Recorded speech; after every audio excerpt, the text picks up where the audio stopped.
Je vais vous emmener en voyage à Tahiti. Imaginez-vous, un soleil magnifique, avec une mer dans le bleu turquoise, une légère brise qui fait onduler les feuilles des palmiers. Oubliez tous vos soucis et posez-vous sur le sable chaud. Détendez-vous devant ce paysage digne d'un rêve.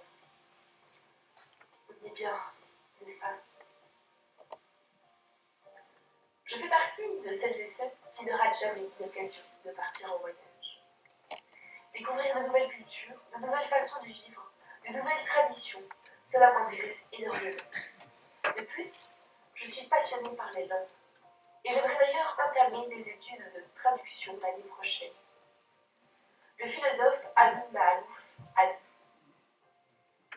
« N'hésitez jamais à partir loin, au-delà de toutes les mers, toutes les frontières, tous les pays, toutes les croyances. » Partir loin, ce n'est pas seulement quitter son lieu de vie pour se rendre ailleurs, au-delà. Au début de cette vidéo, je vous ai dit que j'allais vous emmener à Tahiti. Eh bien, c'est ce que j'ai fait d'une certaine manière. Les mots nous permettent de voyager, et parfois bien plus qu'en avion, qu'une voiture ou qu'en bateau. Et c'est parce que j'en suis convaincue que je suis ici aujourd'hui.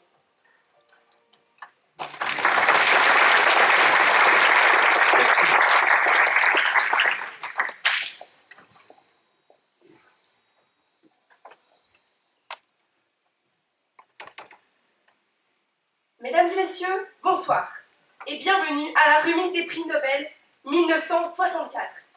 Chaque année, des hommes et des femmes se distinguent par leur ingéniosité, leur découverte ou leur combat.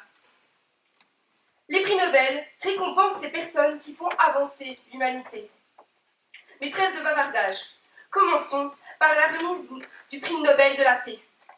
Mesdames et messieurs, je vous demande d'accueillir chaleureusement le lauréat de cette année. J'ai nommé Martin Luther King. Et revenons en 2024. Martin Luther King, un grand homme, assurément. Connu pour être une figure de proue de la lutte contre le racisme, il fut aussi un fervent promoteur de la paix universelle. Ceux qui aiment la paix doivent apprendre à s'organiser aussi efficacement que ceux qui aiment la guerre.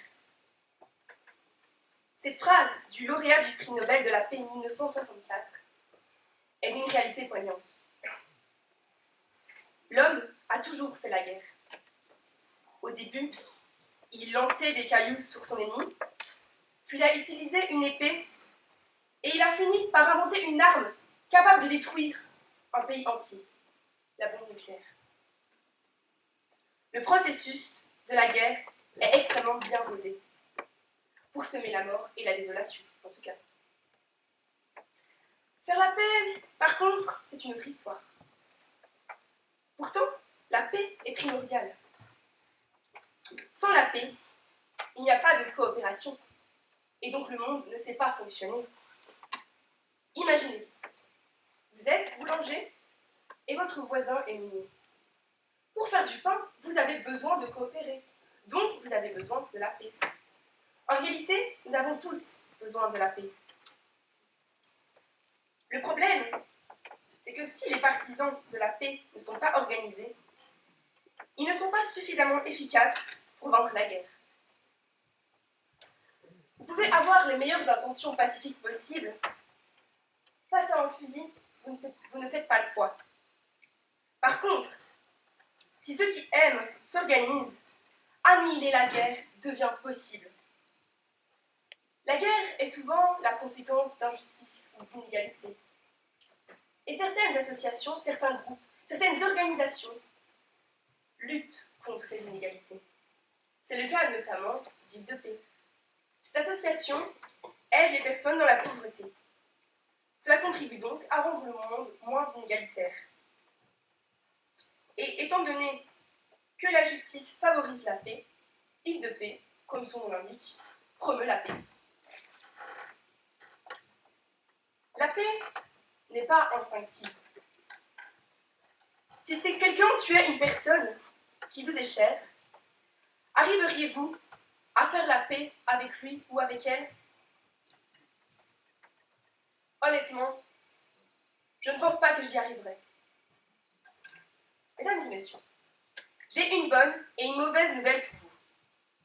La bonne, c'est que l'être humain est doté d'une capacité de réflexion très importante. La mauvaise, c'est que trop peu de gens en font un bon usage. Je vais donc vous poser une question. Qu'est-ce qui rend heureux? La guerre ou la paix? Selon vous, répondrait la guerre, bien sûr. La paix rend profondément heureux. Aujourd'hui, nous avons des moyens extraordinaires pour communiquer quelque chose au monde entier. Les réseaux sociaux. Quoi de mieux pour faire passer un message, pour faire passer une idée, ou même pour manipuler? Ceux qui aiment la guerre l'ont très bien compris, et l'utilisent d'ailleurs abondamment. Eh bien, je suis convaincue que ces outils devraient être plus utilisés par ceux qui aiment la paix, finalement ceux qui sèment la paix. Pour y arriver, il faut être organisé, à l'instar des partisans de la guerre. Plusieurs événements dans l'histoire nous ont prouvé que les actions menées par des pacifistes sont efficaces quand elles sont organisées. Par exemple, après 2 guerres mondiales, plusieurs pays européens ont décidé de créer une alliance, économique notamment. Si aujourd'hui nous sommes dans une sécurité relative, si aujourd'hui nous pouvons sortir dans la rue sans risquer de recevoir une bombe sur notre tête, ou si aujourd'hui nous ne devons pas craindre pour notre vie à chaque minute, chaque seconde, chaque instant, c'est grâce à cette coopération, c'est grâce à la paix.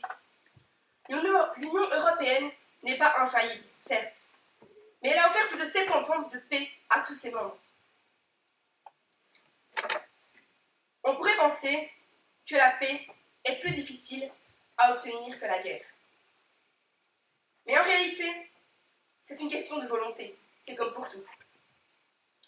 Ce n'est pas plus difficile en soi d'offrir des fleurs à quelqu'un que de le frapper. I have a dream. J'ai un rêve, disait Martin Luther King. Eh bien moi aussi, j'en ai un. Je rêve que le rêve de cet homme devienne réalité. La paix n'est pas une hypothèse. La paix n'est pas une option. La paix est une nécessité. La paix est une priorité.